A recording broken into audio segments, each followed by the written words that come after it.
तो चलो ठीक है, जब रजिस्ट्री हुई तो रजिस्ट्री में रोक देना चाहिए था, वहाँ पर नहीं रोक पाए। हम सबका नक्शा पास होता, जिलाधिकारी कार्यालय के द्वारा नक्शा पास होता, सिटी मजिस्ट्रेट नक्शा पास करते हैं।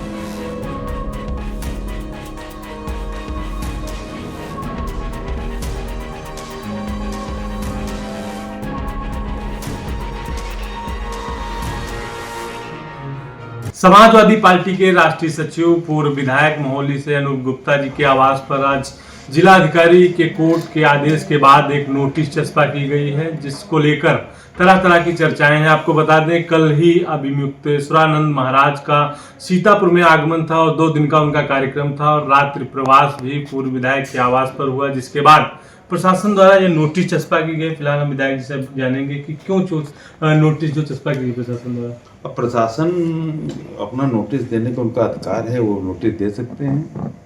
जवाब देना हमारा कर्तव्य है, हम जवाब देंगे उसका।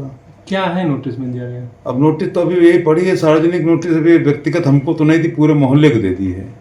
25 लोगों? हाँ, 25-26 जो भी हों, उसने सर सूचना दे दी। जिसको बेचारों मालूम हो पाए, कोई बाहर रहता है, कोई कहीं रहता है, नहीं मालूम हो पाएगा तो उसका आगे चला जाएगा। बाकी जो है सूचना सबको मालूम हो गई है, तो सब अपना अपना जैसे जैसे समझेंगे अपना अपना जवाब देंगे, हम अपना जवाब देंगे।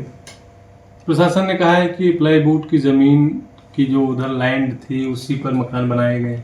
हाँ तो ठीक है, जब हमको तो चलो ठीक है, जब रजिस्ट्री हुई तो रजिस्ट्री में रोक देना चाहिए था, वहाँ पर नहीं रोक पाए। हमने तो भाई आज 20 साल हो गए, 22 साल 2004-5 में ली थी। और उसके बाद में जो लोगों ने मकान बनाए हैं वहाँ पर तो सबके मकान बने हुए हैं। हमारा तो अभी बना, लेकिन और लोगों बहुत पुराने मकान बने। सबके नक्शे पास हैं, सबका नक्शा पास होता, जिलाधिकारी कार्यालय के द्वारा नक्शा पास होता, सिटी मजिस्ट्रेट नक्शा पास करते हैं। सारे डिपार्टमेंट की एनओसी आती है, नगर पालिका से लेकर के जितने भी सबकी एनओसी आती है, तो सब चीज़ें आ चुकी हैं। तो उसमें कौन सी चीज़ ऐसी रह गई थी? उसके बाद वहाँ पर अभी 3-4 महीने पहले क्या नाम इसका, डूडा से रोड भी बनी है। जिलाधिकारी महोदय उसके अध्यक्ष हैं डूडा के, और जिलाधिकारी महोदय ने रोड बनवाई है, उनका नाम भी है। तो जब उनको भी नहीं मालूम था ये सब चीज़ें हैं तो फ़ायदा क्या था? मतलब जो है किसी को जब उनको नहीं मालूम हो पाता है तो हम लोग कैसे मालूम हो जाता कि ये ज़मीन लेने वाली नहीं लेने वाली? हम लोग सोचते हैं भाई नक्शा पास हो गया और जो है रजिस्ट्री हो गई है, कोई आपत्ति कोई नहीं, लड़ाई झगड़ा नहीं किसी का है, किसी का जो है नाजुल की नहीं है, नगर पालिका की नहीं है, कल्याण की नहीं है, कोई पट्टे की नहीं है। तो जब वो जगह ले लेकर के अपने आदमी मकान बना रहता है, 15-15, 20-20 साल से लोग रह रहे हैं, अब मालूम हुआ है तो अब भाई उसका जवाब दिया जाएगा। विधायक जी, जिस तरीके से आप देख रहे होंगे कि काफ़ी दिनों से नोटिसों का दौर चल रहा है इस सरकार में, आप समाजवादी पार्टी से जुड़े हैं, राष्ट्रीय सचिव हैं, अखिलेश जी के खास माने जाते हैं।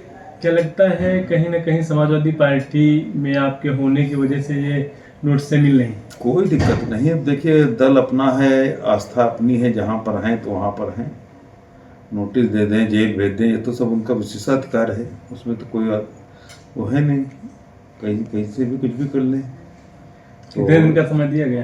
15 दिन का दिया है, 14 दिन में जवाब देंगे।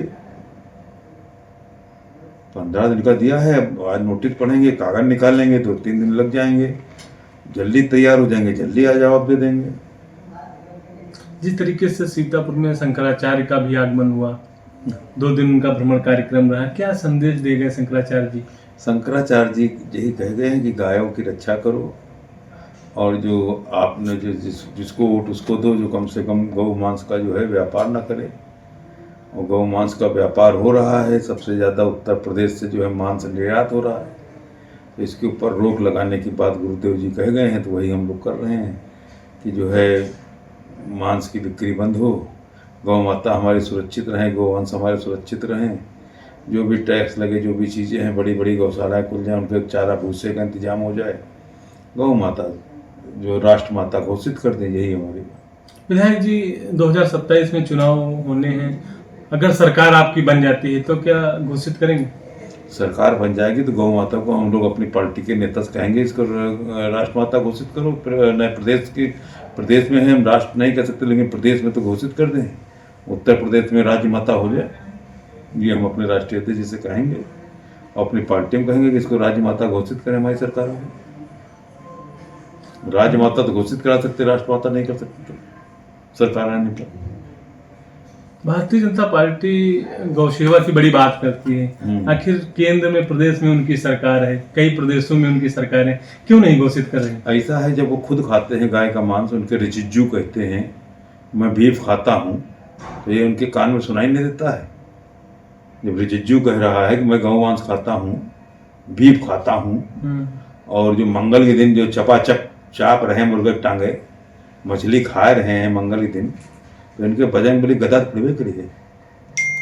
अभी एक वीडियो देखा होगा आपने, जब राष्ट्रीय अध्यक्ष इनके आए तो रोड पे बजरंग बली में नचा रहे हैं, बजरंग बली खुद ही गदा मारेंगे, रुके रहो। 2027 में गदा बहुत तगड़ा पड़ेगा बजरंग बली का, बजरंग बली जी माफ नहीं करेंगे, गदा पड़ेगा। जो जिस प्रकार से जो कर रहे हैं, और जो ये उचित नहीं, तो बजरंग बली को नचा कर उनका स्वागत करा जा रहा है, उचित नहीं है, गलत है। उनको रोकना चाहिए था, टोकना चाहिए था। अगर किसी कार्यकर्ता ने जोश में अगर कर भी दिया है, उनको रोक देना चाहिए था, वो देखते हुए चल रहे हैं, गलत है। 2024 चुनाव के बाद 2027 में क्या लगता है, 2027 में सरकार बन जाएगी? 101% सरकार बनेगी। माननीय अखिलेश जी मुख्यमंत्री बनेंगे, गठबंधन सरकार बनेगी। तो ये थे पूर्व विधायक अनिल गुप्ता जी, जो समाजवादी पार्टी के राष्ट्रीय सचिव हैं। आपको बता दें कि जिलाधिकारी कोर्ट के आदेश के बाद एक नोटिस चस्पा हुई है, उनके आवास पर चस्पा हुई है, और शिवपुरी मोहल्ले में इनका आवास है। इसी के साथ 25 लोगों के आवास पर नोटिस चस्पा हुई है, और उसमें बताया गया है कि जो प्लाईवुड की ज़मीन थी, उसी लैंड में ज़मीनों पर मकान बनाए गए। फिलहाल 15 दिन का समय दिया गया है, और अपने जो साक्ष्य हैं वो प्रस्तुत करने की बात कही जा रही है। आगे क्या होगा फिर हम बताएंगे आपको। पीटीवी न्यूज़ से विपिन राजवंशी, सीतापुर।